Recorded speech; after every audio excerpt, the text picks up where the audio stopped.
distinguished delegates to the world's Parliament of Religions, ladies and gentlemen, welcome to the afternoon session of the opening day today, the 11th of September, 1893.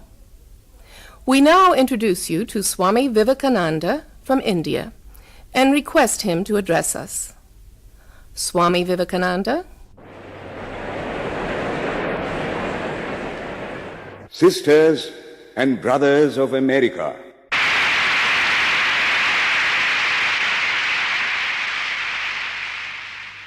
it fills my heart with joy unspeakable to rise in response to the warm and cordial welcome which you have given us. I thank you in the name of the most ancient order of monks in the world. I thank you in the name of the mother of religions. And I thank you in the name of the millions and millions of Hindu people of all classes and sects. My thanks also to some of the speakers on this platform who, referring to the delegates from the Orient, have told you that these men from far-off nations may well claim the honor of bearing to different lands the idea of toleration. I am proud to belong to a religion which has taught the world both tolerance and universal acceptance. We believe not only in universal toleration, but we accept all religions as true. I am proud to belong to a nation which has sheltered the persecuted and the refugees of all religions and all nations of the earth. I am proud to tell you that we have gathered in our bosom the purest remnant of the Israelites who came to southern India and took refuge with us in the very year in which their holy temple was shattered to pieces by Roman tyranny. I am proud to belong to the religion which has sheltered and is still fostering the remnant of the grand Zoroastrian nation. I will quote to you, brethren, a few lines from a hymn which I remember to have repeated from my earliest boyhood, which is every day repeated by millions of human beings.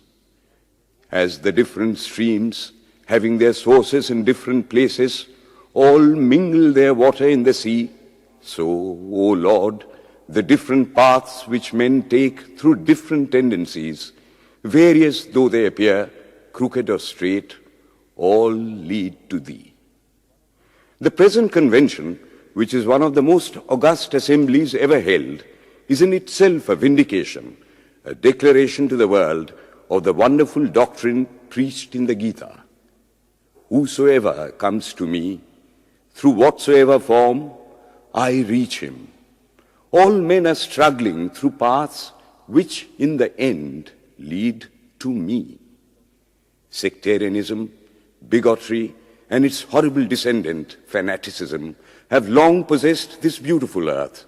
They have filled the earth with violence, drenched it often and often with human blood, destroyed civilization, and sent whole nations to despair.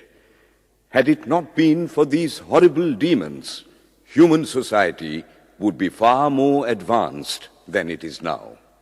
But their time is come, and I fervently hope that the bell that tolled this morning in honor of this convention may be the death knell of all fanaticism, of all persecutions with the sword or with the pen, and of all uncharitable feelings between persons wending their way to the same goal.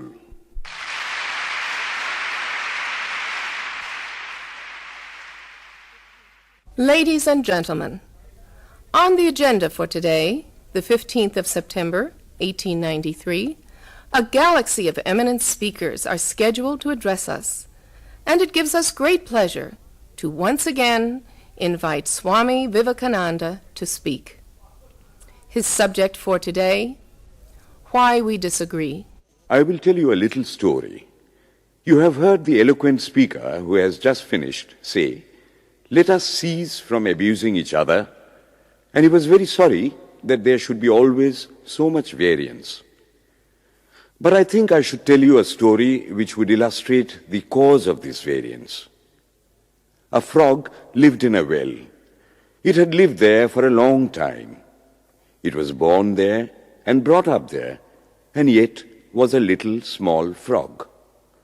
Of course, the evolutionists were not there then to tell us whether the frog lost its eyes or not, but for our story's sake, we must take it for granted that it had its eyes, and that it every day cleansed the water of all the worms and bacilli that lived in it with an energy that would do credit to our modern bacteriologists. In this way, it went on and became a little sleek and fat. Well, one day, another frog that lived in the sea came and fell into the well. "Where are you from?" "I am from the sea." "The sea? How big is that? Is it as big as my well?" And he took a leap from one side of the well to the other. "My friend," said the frog of the sea, "how do you compare the sea with your little well?" Then the frog took another leap and asked, "Is your sea so big?" "What nonsense you speak, to compare the sea with your well." "Well then," said the frog of the well, "nothing can be bigger than my well. There can be nothing bigger than this. This fellow is a liar, so turn him out." That has been the difficulty all the while. I am a Hindu. I am sitting in my own little well and thinking that the whole world is my little well. The Christian sits in his little well and thinks the whole world is his well. The Mohammedan sits in his little well and thinks that is the whole world. I have to thank you of America for the great attempt you are making to break down the barriers of this little world of ours, and hope that in the future the Lord will help you to accomplish your purpose.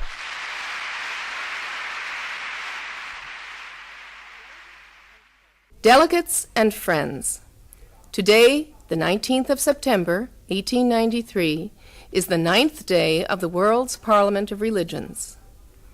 We have had the privilege of listening to many distinguished speakers from the world over address us on a variety of subjects. The time is at hand to now listen to the great monk from India, Swami Vivekananda, read his paper on Hinduism. Ladies and gentlemen, Swami Vivekananda. From the high spiritual flights of the Vedanta philosophy, of which the latest discoveries of science seem like echoes, to the low ideas of idolatry with its multifarious mythology, the agnosticism of the Buddhists and the atheism of the Jains, each and all have a place in the Hindu's religion. Where then, the question arises, where is the common center to which all these widely diverging radii converge? Where is the common basis upon which all these seemingly hopeless contradictions rest? And this is the question I shall attempt to answer. The Hindus have received their religion through revelation, the Vedas. They hold that the Vedas are without beginning and without end. It may sound ludicrous to this audience how a book can be without beginning or end. But by the Vedas, no books are meant. They mean the accumulated treasury of spiritual laws discovered by different persons in different times. Just as a law of gravitation existed before its discovery and would exist if all humanity forgot it, so is it with the laws that govern the spiritual world. The moral, ethical, and spiritual relations between soul and between individual spirits and the Father of all spirits were there before their discovery and would remain even if we forgot them. The discoverers of these laws are called rishis, and we honor them as perfected beings. I'm glad to tell this audience that some of the very greatest of them were women. Here it may be said that these laws, as laws, may be without end, but they must have had a beginning. The Vedas teach us that creation is without beginning or end. Science is said to have proved that the sum total of cosmic energy is always the same. Then, if there was a time when nothing existed, where was all this manifested energy? Some say it was in a potential form in God. In that case, God is sometimes potential and sometimes kinetic, which would make him mutable. Everything mutable is a compound, and everything compound must undergo that change which is called destruction. So, God would die, which is absurd. Therefore, there never was a time when there was no creation. If I may be allowed to use a simile, creation and creator are two lines without beginning and without end, running parallel to each other. God is the ever-active providence by whose power systems after systems are being evolved out of chaos, made to run for a time and again destroyed. This is what the Brahmin boy repeats every day. The sun and the moon the Lord created like the suns and moons of previous cycles. And this agrees with modern science. Here I stand, and if I shut my eyes and try to conceive my existence, what is the idea before me? The idea of a body. Am I then nothing but a combination of material substances? The Vedas declare, no. I am a spirit living in a body. I am not the body. The body will die, but I shall not die. Here am I in this body. It will fall, but I shall go on living. I had also a past. The soul was not created, for creation means a combination, which means a certain future dissolution. If then the soul was created, it must die. Some are born happy, enjoy perfect health with beautiful body, mental vigor, and all wants supplied. Others are born miserable. Some are without hands or feet. Others again are idiots and only drag on a wretched existence. Why, if they are all created, why does a just and merciful God create one happy and another unhappy? Why is he so partial? Nor would it mend matters in the least to hold that those who are miserable in this life will be happy in a future one. Why should a man be miserable even here in the reign of a just and merciful God? In the second place, the idea of a creator God does not explain the anomaly, but simply expresses the cruel fiat of an all-powerful being. There must have been causes then, before his birth, to make a man miserable or happy, and those were his past actions. Are not all the tendencies of the mind and the body accounted for by inherited aptitude? Here are two parallel lines of existence, one of the mind, the other of matter. If matter and its transformations answer for all that we have, there is no necessity for supposing the existence of a soul. But it cannot be proved that thought has been evolved out of matter. And if a philosophical monism is inevitable, spiritual monism is certainly logical and no less desirable than a materialistic monism. But neither of these is necessary here. We cannot deny that bodies acquire certain tendencies from heredity, but those tendencies only mean the physical configuration through which a peculiar mind alone can act in a peculiar way. There are other tendencies peculiar to a soul caused by his past actions, and a soul with a certain tendency would, by the laws of affinity, take birth in a body which is the fittest instrument for the display of that tendency.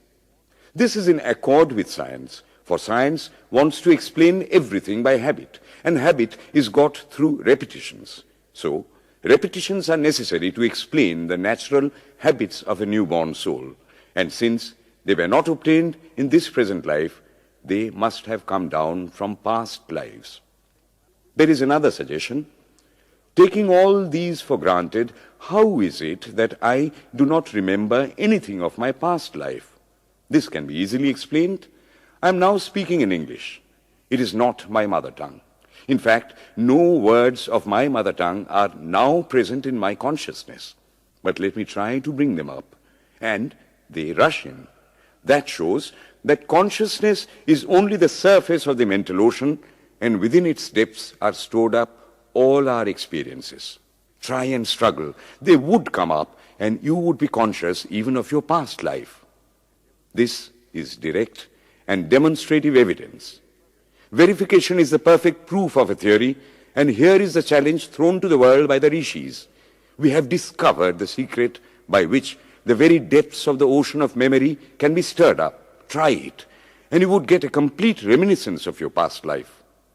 So then, the Hindu believes that he is a spirit. Him the sword cannot pierce, him the fire cannot burn, him the water cannot melt, him the air cannot dry. Is nowhere but whose center is located in the body, and that death means the change of this center from body to body. Nor is the soul bound by the conditions of matter. In its very essence, it is free, unbounded, holy, pure, and perfect. But somehow or other, it finds itself tied down to matter and thinks of itself as matter. Why should the free, perfect, and pure being be thus under the thraldom of matter, is the next question. How can the perfect soul be deluded into the belief that it is imperfect? We have been told that the Hindus shirk the question and say that no such question can be there. Some thinkers want to answer it by positing one or more quasi-perfect beings and use big scientific names to fill up the gap. But naming is not explaining. The question remains the same. How can the perfect become the quasi-perfect? How can the pure, the absolute, change even a microscopic particle of its nature? But the Hindu is sincere. He does not want to take shelter under sophistry. He is brave enough to face the question in a manly fashion, and his answer is, I do not know. I do not know how the perfect being, the soul, came to think of itself as imperfect, as joined to and conditioned by matter. But the fact is a fact for all that. It is a fact in everybody's consciousness that one thinks of oneself as the body. The Hindu does not attempt to explain why one thinks one is the body. The answer, that it is the will of God, is no explanation. This is nothing more than what the Hindu says, I do not know. Well then, the human soul is eternal and immortal, perfect and infinite, and death means only a change of center from one body to another. The present is determined by our past actions, and the future by the present. The soul will go on evolving up or reverting back from birth to birth and death to death. But here is another question. Is man a tiny boat in a tempest, raised one moment on the foamy crest of a billow and dashed down into a yawning chasm the next, rolling to and fro at the mercy of good and bad actions, a powerless, helpless wreck in an ever-raging, ever-rushing, uncompromising current of cause and effect, a little moth placed under the wheel of causation, which rolls on, crushing everything in its way, and waits not for the widow's tears or the orphan's cry? The heart sinks at the idea. Yet, this is the law of nature.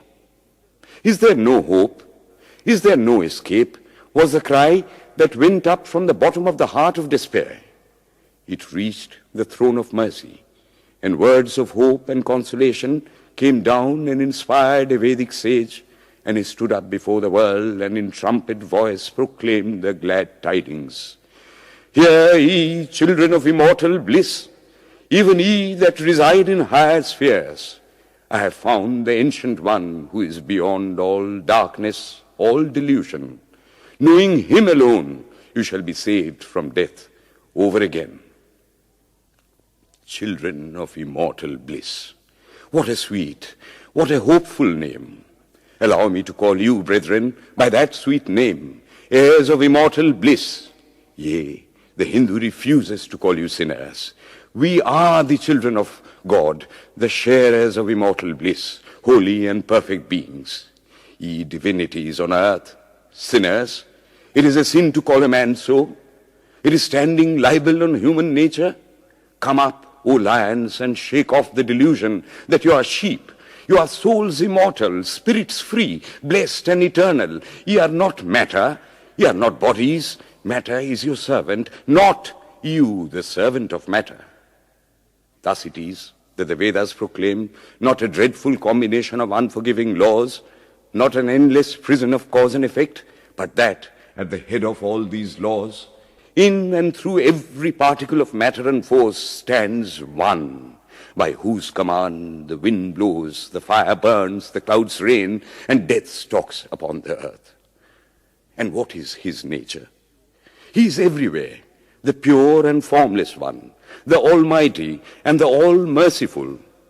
Thou art our Father, thou art our Mother, thou art our beloved friend, thou art the source of all strength. Give us strength. Thou art he that beareth the burdens of the universe. Help me bear the little burden of this life. Thus sang the rishis of the Vedas. And how to worship him? Through love. He is to be worshipped as the one beloved, dearer than everything in this and the next life. This is the doctrine of love declared in the Vedas, and let us see how it is fully developed and taught by Krishna, whom the Hindus believe to have been God incarnate on earth. He taught that a man ought to live in this world like a lotus leaf, which grows in water but is never moistened by water. So a man ought to live in the world, his heart to God and his hands to work. It is good to love God for hope of reward in this or the next world, but it is better to love God for love's sake. And the prayer goes, Lord, I do not want wealth, nor children, nor learning. If it be thy will, I shall go from birth to birth. But grant me this, that I may love thee without the hope of reward. Love unselfishly for love's sake. One of the disciples of Krishna, the then Emperor of India, was driven from his kingdom by his enemies and had to take shelter with his queen in a forest in the Himalayas. And there, one day, the queen asked him how it was that he, the most virtuous of men, should suffer so much misery. Yudhishthira answered, Behold, my queen, the Himalayas. How grand and beautiful they are. I love them. They do not give me anything, but my nature is to love the grand, the beautiful. Therefore, I love them. Similarly, I love the Lord. He is the source of all beauty, of all sublimity. He is the only object to be loved. My nature is to love him, and therefore I love. I do not pray for anything. I do not ask for anything. Let him place me wherever he likes. I must love him for love's sake. I cannot trade in love. The Vedas teach that the soul is divine, only held in the bondage of matter. Perfection will be reached when this bond will burst, and the word they use for it is, therefore, mukti, freedom. Freedom from the bonds of imperfection, freedom from death and misery. And this bondage can only fall off through the mercy of God, and this mercy comes on the pure. So, purity is the condition of his mercy. How does that mercy act? He reveals himself to the pure heart. The pure and the stainless see God, yea, even in this life. Then and then only, all the crookedness of the heart is made straight. Then all doubt ceases. He is no more the freak of a terrible law of causation. This is the very center, the very vital conception of Hinduism. The Hindu does not want to live upon words and theories. If there are existences beyond the ordinary sensuous existence, he wants to come face to face with them. If there is a soul in him which is not matter, if there is an all-merciful universal soul, he will go to him direct. He must see him, and that alone can destroy all doubts. So, the best proof a Hindu sage gives about the soul, about God, is, I have seen the soul, I have seen God. And that is the only condition of perfection. The Hindu religion does not consist in struggles and attempts to believe a certain doctrine or dogma, but in realizing, not in believing, but in being and becoming. Thus, the whole object of their system is by constant struggle to become perfect, to become divine, to reach God and see God. And this reaching God, seeing God, becoming perfect, even as the Father in heaven is perfect, constitutes the religion of the Hindus. And what becomes of a man when he attains perfection? He lives a life of bliss infinite. He enjoys infinite and perfect bliss, having obtained the only thing in which man ought to have pleasure, namely God, and enjoys the bliss with God. So far, all the Hindus are agreed. This is the common religion of all the sects of India. But then, perfection is absolute, and the absolute cannot be two or three. It cannot have any qualities. It cannot be an individual. And so, when a soul becomes perfect and absolute, it must become one with Brahma, and it would only realize the Lord as the perfection, the reality of its own nature and existence, the existence absolute, knowledge absolute, and bliss absolute. We have often and often read this called the losing of individuality and becoming a stock or a stone. He jests at scars that never felt a wound. I tell you, it is nothing of the kind. If it is happiness to enjoy the consciousness of this small body, it must be greater happiness to enjoy the consciousness of two bodies, the measure of happiness increasing with the consciousness of an increasing number of bodies, the aim, the ultimate of happiness being reached when it would become a universal consciousness. Therefore, to gain this infinite universal individuality, this miserable little prison individuality must go. Then alone can death cease when I am one with life. Then alone can misery cease when I am one with happiness itself. Then alone can all error cease when I am one with knowledge itself. And this is the necessary scientific conclusion. Science has proved to me that physical individuality is a delusion, that really my body is one little continuously changing body in an unbroken ocean of matter, and Advaita, or unity, is the necessary conclusion with my other counterpart, soul. Science is nothing but the finding of unity. As soon as science would reach perfect unity, it would stop from further progress, because it would reach the goal. Thus, chemistry could not progress farther when it would discover one element out of which all others could be made. Physics would stop when it would be able to fulfill its services in discovering one energy of which all the others are but manifestations. And the science of religion become perfect when it would discover Him who is the one life in a universe of death, Him who is the constant basis of an ever-changing world, one who is the only soul of which all souls are but delusive manifestations. Thus is it, through multiplicity and duality, that the ultimate unity is reached. Religion can go no farther. This is the goal of all science.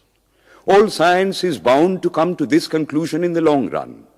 Manifestation and not creation is the word of science today. And the Hindu is only glad that what he has been cherishing in his bosom for ages is going to be taught in more forcible language and with further light from the latest conclusions of science. Descend we now from the aspirations of philosophy to the religion of the ignorant. At the very outset, I may tell you that there is no polytheism in India.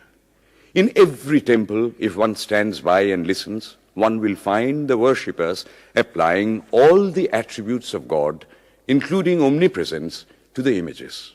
It is not polytheism, nor would the name henotheism explain the situation. The rose, called by any other name, would smell as sweet. Names are not explanations. The tree is known by its fruits.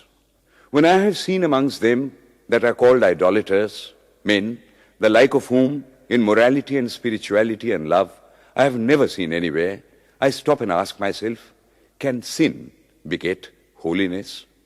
Superstition is a great enemy of man, but bigotry is worse. Why does a Christian go to church? Why is the cross holy? Why is the face turned toward the sky in prayer? Why are there so many images in the Catholic Church? Why are there so many images in the minds of Protestants when they pray? My brethren, we can no more think about anything without a mental image than we can live without breathing. By the law of association, the material image calls up the mental idea and vice versa. This is why the Hindu uses an external symbol when he worships. He will tell you it helps to keep his mind fixed on the being to whom he prays. He knows, as well as you do, that the image is not God, is not omnipresent.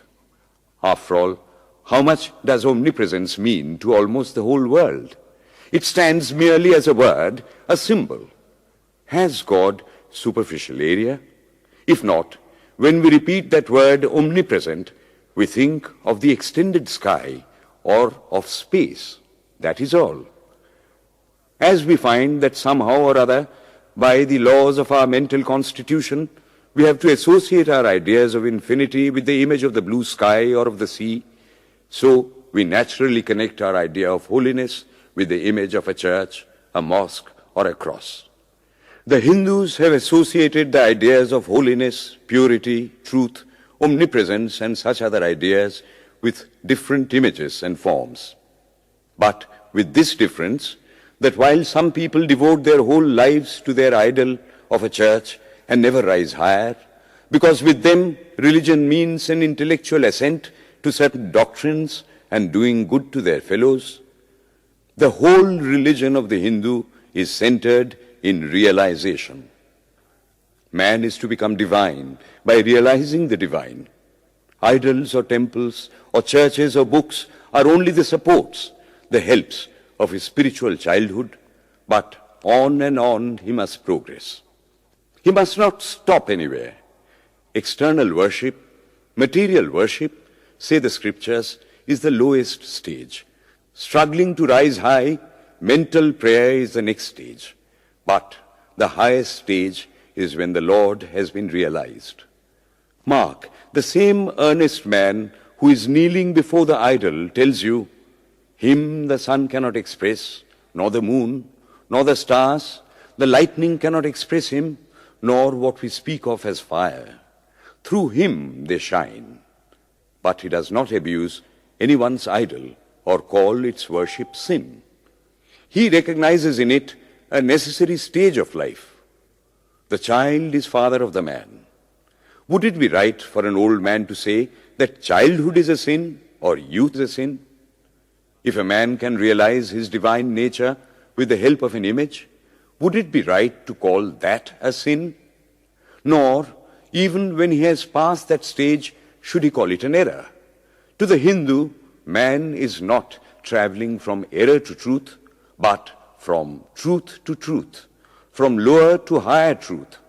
To him, all the religions, from the lowest fetishism to the highest absolutism, mean so many attempts of the human soul to grasp and realize the infinite, each determined by the conditions of its birth and association, and each of these marks a stage of progress. And every soul is a young eagle soaring higher and higher, gathering more and more strength till it reaches the glorious sun.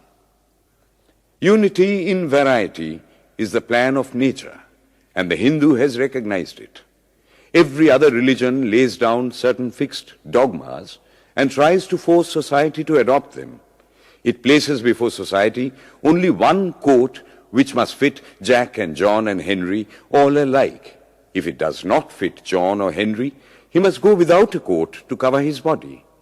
The Hindus have discovered that the absolute can only be realized or thought of or stated through the relative, and the images, crosses and crescents are simply so many symbols, so many pegs to hang spiritual ideas on.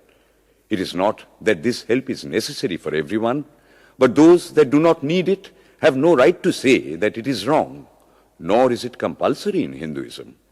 One thing I must tell you, idolatry in India does not mean anything horrible. It is not the mother of harlots.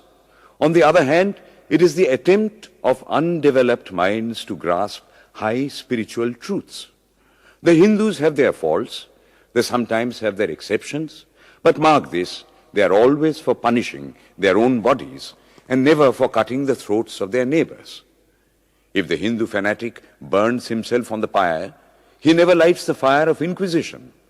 And even this cannot be laid at the door of his religion any more than the burning of witches can be laid at the door of Christianity. To the Hindu, then, the whole world of religions is only a traveling, a coming up of different men and women through various conditions and circumstances to the same goal. Every religion is only evolving a God out of the material man, and the same God is the inspirer of all of them. Why, then, are there so many contradictions? They are only apparent, says the Hindu. The contradictions come from the same truth, adapting itself to the varying circumstances of different natures. It is the same light coming through glasses of different colors, and these little variations are necessary for purposes of adaptation. But in the heart of everything, the same truth reigns. The Lord has declared to the Hindu in his incarnation as Krishna, I am in every religion as the thread through a string of pearls. Wherever thou seest extraordinary holiness and extraordinary power raising and purifying humanity, know thou that I am there. And what has been the result? I challenge the world to find throughout the whole system of Sanskrit philosophy any such expression as that the Hindu alone will be saved and not others. Says Vyasa, we find perfect men even beyond the pale of our caste and creed. One thing more, how then can the Hindu, whose whole fabric of thought centers in God, believe in Buddhism, which is agnostic, or in Jainism, which is atheistic? The Buddhists or the Jains do not depend upon God, but the whole force of their religion is directed to the great central truth in every religion, to evolve a God out of man. They have not seen the Father, but they have seen the Son, and he that hath seen the Son hath seen the Father also. This, brethren, is a short sketch of the religious ideas of the Hindus. The Hindu may have failed to carry out all his plans, but if there is ever to be a universal religion, it must be one which will have no location in place or time, which will be infinite like the God it will preach, and whose sun will shine upon the followers of Krishna and of Christ, on saints and sinners alike, which will not be Brahminic or Buddhistic, Christian or Mohammedan, but the sum total of all these, and still have infinite space for development, which in its Catholicity will embrace in infinite arms and find a place for every human being from the lowest groveling savage, not far removed from the brute, to the highest man towering by the virtues of his head and heart almost above humanity, making society stand in awe of him and doubt his human nature. It will be a religion which will have no place for persecution or intolerance in its polity, which will recognize divinity in every man and woman, and whose whole scope, whose whole force will be centered in aiding humanity to realize its own true divine nature. May he, who is the Brahma of the Hindus, the Ahura Mazda of the Zoroastrians, the Buddha of the Buddhists, the Jehovah of the Jews, the Father in heaven of the Christians, give strength to you to carry out your noble idea. The star arose in the east. It traveled steadily towards the west, sometimes dimmed and sometimes effulgent, till it made a circuit of the world. And now it is again rising on the very horizon of the east, the borders of the sun pole, 1,000-fold more effulgent than it ever was before.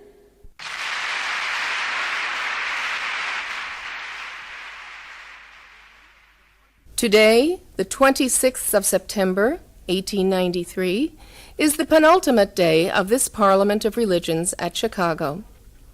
We have listened to engrossing discourses on the religions and theologies of the participating countries in these past 2 weeks. In continuing the series, Swami Vivekananda will now speak on Buddhism, the fulfillment of Hinduism. The religion of the Hindus is divided into two parts, the ceremonial and the spiritual. The spiritual portion is specially studied by the monks. In that, there is no caste. A man from the highest caste and a man from the lowest may become a monk in India, and the two castes become equal. In religion, there is no caste. Caste is simply a social institution. When Buddha was teaching, Sanskrit was no more the spoken language in India. It was then only in the books of the learned. Some of Buddha's Brahmin disciples wanted to translate his teachings into Sanskrit, but he distinctly told them, "I am for the poor, for the people. Let me speak in the tongue of the people." And so, to this day, the great bulk of his teachings are in the vernacular of that day in India.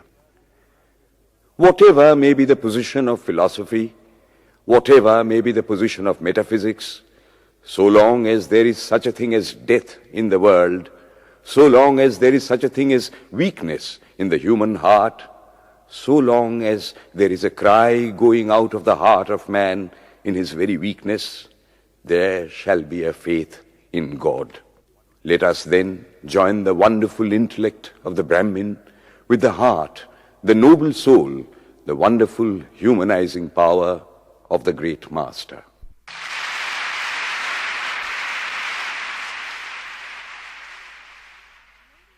Ladies and gentlemen, in a short while from now, the World's Parliament of Religions at Chicago will come to a close. And this day, the 27th of September, 1893, will go down in history as a landmark for more reasons than one. It is in the fitness of things that we now call upon Swami Vivekananda from India to address this final session. The world's Parliament of Religions has become an accomplished fact, and the merciful Father has helped those who labored to bring it into existence and crown with success their most unselfish labor. My thanks to those noble souls whose large hearts and love of truth first dreamt this wonderful dream and then realized it. My thanks to the shower of liberal sentiments that has overflowed this platform. My thanks to this enlightened audience for their uniform kindness to me and for their appreciation of every thought that tends to smooth the friction of religions. A few jarring notes were heard from time to time in this harmony. My special thanks to them, for they have, by their striking contrast, made the general harmony the sweeter. Much has been said of the common ground of religious unity. I am not going just now to venture my own theory, but if anyone here hopes that this unity will come by the triumph of any one of the religions and the destruction of the others, to him I say, brother, yours is an impossible hope. Do I wish that the Christian would become Hindu? God forbid. Do I wish that the Hindu or Buddhist would become Christian? God forbid. The seed is put in the ground, and earth and air and water are placed around it. Does the seed become the earth or the air or the water? No. It becomes a plant.